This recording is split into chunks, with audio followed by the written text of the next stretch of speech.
Hello everyone. आज हम एक ऐसे आंदोलन के बारे में बात करने जा रहे हैं जो देश के बाहर शुरू हुआ, लेकिन उसकी गूंज भारत के हर कोने तक सुनाई दी।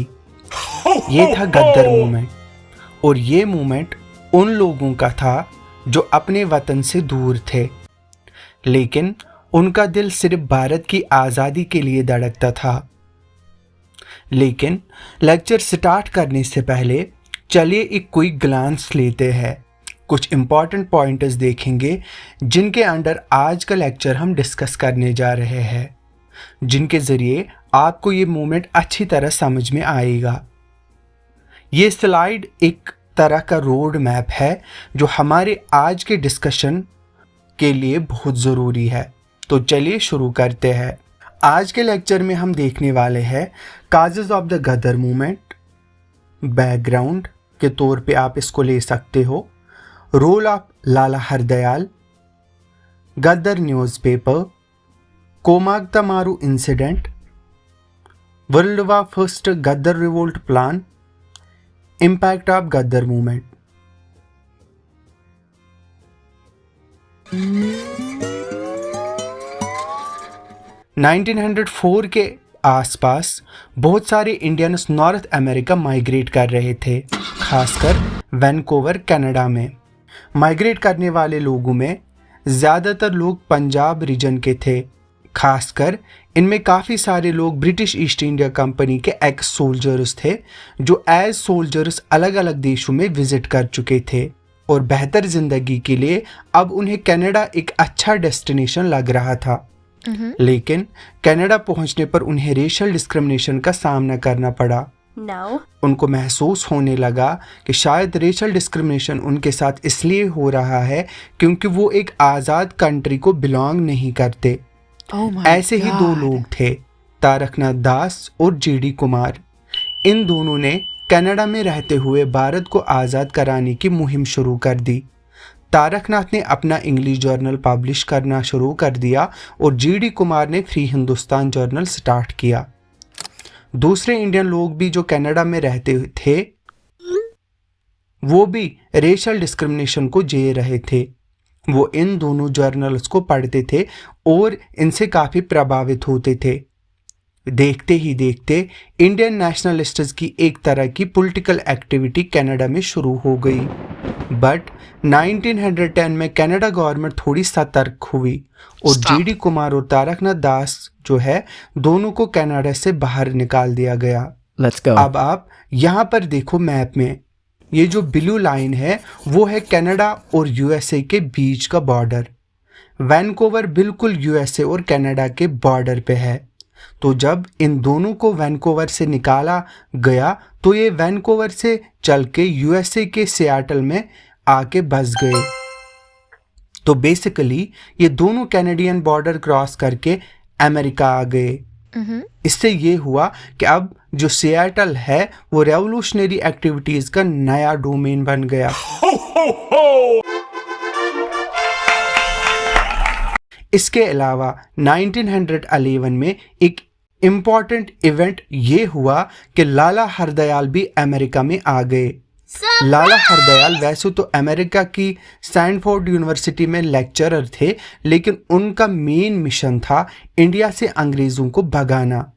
लाला हरदयाल मानते थे कि ब्रिटिश गवर्नमेंट को अगर उखाड़ के फेंकना है तो ये काम सिर्फ ताकत से हो सकता है, आम जनता की ताकत से नहीं। उन्होंने यहाँ आके सबसे पहले एक सर्कुलर शुरू किया जिसका नाम था युगांतर सर्कुलर।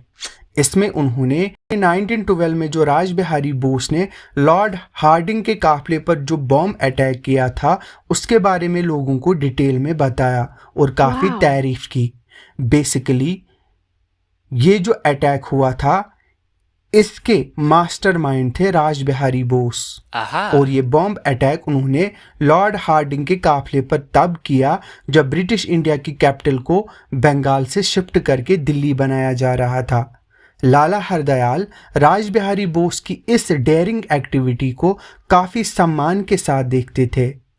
अब लाला हरदयाल जो है वो 1912 तक आते आते एक ऑर्गेनाइजेशन बनाते हैं जिसका नाम था पैसिफिक कोस्ट हिंदुस्तान एसोसिएशन। आगे चल के ये ऑर्गेनाइजेशन जो है वो गद्दर पार्टी के नाम से जानी गई। पैसिफिक कोस्ट हिंदुस्तान एसोसिएशन की एक वर्किंग कमेटी बनाई गई। वर्किंग कमेटी ने फैसला किया कि सबसे पहले एक वीकली न्यूज़पेपर शुरू किया जाएगा जिसका नाम होगा गद्दर। गद्दर का मतलब होता है रिवोल्ट। तो गद्दर पार्टी का एक हेडक्वार्टर बनाया गया सैन फ्रांसिस्को में। हेडक्वार्टर का नाम था युगांतर आश्रम और इसी के साथ ही गद्दर मूवमेंट की शुरुआत हो गई। गद्दर मूवमेंट में काम करने वाले पॉलिटिकल वर्कर्स को गद्दर मिलिटेंट्स भी कहा जाता है। तो गद्दर मिलिटेंट्स जगह जगह जाकर यूएसए और कनाडा में रहने वाले और वहाँ के मिलों में काम करने वाले इंडियन लोगों को ब्रिटिश सरकार के खिलाफ तैयार कर रहे थे। तो अब बहुत सारे लोग आके युगांतर आश्रम को ज्वाइन करने लगे। युगांतर आश्रम इन पॉलिटिकल वर्कर्स का घर बन चुका था। इसके अलावा हर हफ्ते गद्दर का एक वीकली एडिशन छपता था जिसमें सबसे पहले पेज पर एक बहुत बड़ा आर्टिकल होता था जिसकी हेडिंग होती थी ब्रिटिश सरकार का काला चिट्टा, यानी ब्रिटिश सरकार के काले कारनामे इसमें डिटेल में लिखे होते थे। इसके अलावा इस अखबार में इंडियन रेवोल्यूशनरी ऑर्गेनाइजेशन जैसे युगांतर ग्रुप, अनुशीलन समिति जो है कैसे देश के सेवा में लगे हुए हैं ये बताया जाता था और साथ ही बड़े नेशनल लीडर्स की बहादुरी की कहानियां भी इस अखबार में छपती थी। मतलब ये मानिए कि इस अखबार में हर तरह का वो मसाला था जिससे पढ़ने के बाद आपका खून खोल ही उठेगा। मज़ेदार बात ये है कि ये अखबार सिर्फ नॉर्थ अमेरिका में ही नहीं, ये अखबार Africa, China, Malaysia, Europe, Japan, Panama, Argentina, Brazil, Iran, Afghanistan और रशिया में भी छपता था। यानी जहाँ जहाँ इंडियंस रह रहे थे वहाँ वहाँ ये अखबार पहुँच रहा था। वाओ! और लोग इससे जुड़ रहे थे। इतना ही नहीं, इन सब जगहों में युगांतर आश्रम भी खुल चुके थे और 1916 तक गद्दर न्यूज़पेपर की हर हफ्ता अप्रॉक्सीमेटली 10 लाख कॉपीज छपनी शुरू हो गई। लेकिन 1916 आने से पहले वापस से हम 1914 में आते हैं क्योंकि यहाँ पर 3 बहुत ही इम्पोर्टेंट इवेंट्स हुए। What? सबसे पहला इवेंट ये हुआ कि 1914 में लाला हरदयाल को अरेस्ट कर लिया गया। हालांकि बाद में उन्हें बेल पर छोड़ दिया गया, लेकिन लाला हरदयाल ने इसके बाद गद्दर मूवमेंट से नाता तोड़ दिया। मतलब गद्दर मूवमेंट में उनकी जर्नी यहाँ पर ख़त्म होती है। 1914 में और एक इम्पॉर्टेंट इवेंट हुआ जो गद्दर मिलिटेंट्स को और एक वजह दे गया ब्रिटिश गवर्नमेंट को भारत से उखाड़ फेंकने का। ये इंसिडेंट था कोमागता मारू इंसिडेंट 1914। बेसिकली क्या होता है कि साउथ ईस्ट एशिया में रहने वाले इंडियन लोग अब कनाडा में शिफ्ट होना चाहते थे एक अच्छे स्टैंडर्ड ऑफ लिविंग के लिए। तो हमारे बाबा गुरदीत सिंह सांधू जो सिंगापुर में बिजनेसमैन थे, उन्होंने जापान से एक शिप किराए पर ले ली। इस शिप का नाम था कोमागता मारू। जर्नी स्टार्ट हुई हांगकांग से। यहाँ पर 164 इंडियन पैसेंजर शिप में सवार हो गए। उसके बाद शिप शंघाई पहुँचा, वहाँ भी कुछ और लोग शिप में शामिल हो गए। फिर ये शिप जापान के योकोहामा पहुँचा, वहाँ भी और पैसेंजर्स आए और अब टोटल पैसेंजर्स की संख्या 376 हो चुकी थी। कोमागता मारू इन 376 पैसेंजर्स को लेकर कनाडा के वैनकूवर पहुंचा, लेकिन पोर्ट अथॉरिटी ने इन्हें कनाडा में एंट्री देने से मना कर दिया। इन लोगों ने प्रोटेस्ट किया। कनाडा में जो पहले से इंडियंस रहते थे उन्होंने कोर्ट में जाकर केसेस फाइल किए। वहाँ पर केसेस लड़े गए, लेकिन कनाडा गवर्नमेंट फिर भी टस से मस नहीं हुई और फाइनली 50 से 60 दिन के बाद पोर्ट अथॉरिटी के सामने प्रोटेस्ट करने के बावजूद कुमाग्ता मारू इन पैसेंजर्स को लेकर वापस कलकत्ता लौट गया। वापस कलकत्ता क्यों पहुंचा? क्योंकि हांगकांग, सिंगापुर, जापान गवर्नमेंट ने भी इन पैसेंजर्स को लेने से मना कर दिया।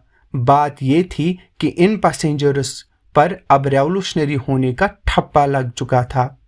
जब ये सब कलकत्ता पहुंचे तो इन पैसेंजर्स की हालत आप समझ ही सकते हो। 2-3 महीने से जगह जगह धक्के खा रहे थे, हालात एकदम खराब थी। लेकिन जब ये फाइनली कोलकाता पहुंचे तो ब्रिटिश गवर्नमेंट ने इनके साथ बहुत ही बदतमीजी की। क्या किया? ऑर्डर पास किया गया कि पंजाब की ट्रेन तैयार है, उतरो और तुरंत ट्रेन में बैठो। इन पैसेंजर्स में 90% पैसेंजर्स सरदार थे। उन्हें ज़बरदस्ती घसीट कर ट्रेन में बिठाया जा रहा था। ब्रिटिश अथॉरिटी और पैसेंजर्स के बीच झगड़ा हो गया जिसमें 18 लोग मार दिए गए, 202 अरेस्ट हो गए और थोड़े बहुत बचकर भाग गए।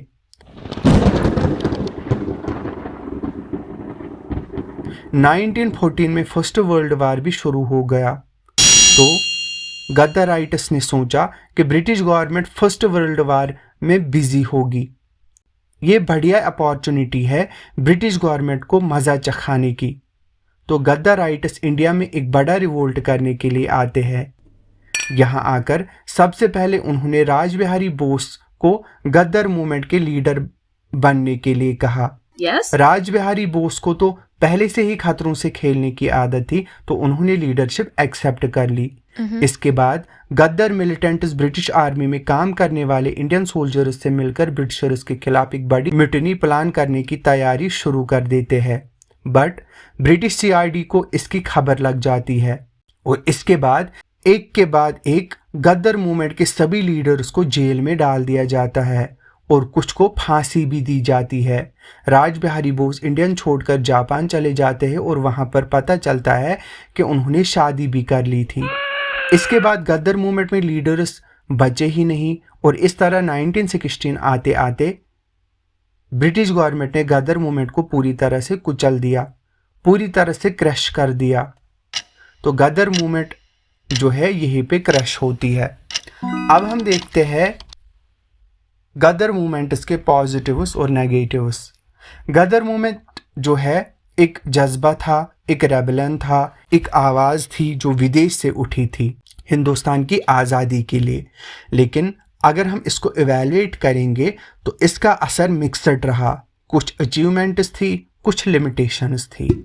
पॉजिटिव्स की बात करें, अचीवमेंट्स की बात करें तो आइडियोलॉजिकल सक्सेस, मतलब गद्दार का सबसे बड़ा अचीवमेंट था उसका आइडियोलॉजी। उन्होंने मिलिटेंट नेशनलिज्म का पैगाम दिया बिना किसी धर्म भेद के, कंप्लीटली सेक्युलर अप्रोच। दूसरा, मैसेज को स्प्रेड किया। गद्दार न्यूज़पेपर ने रेवोल्यूशन का मैसेज दुनिया भर में फैला दिया। तीसरा, ग्लोबल यूनिटी।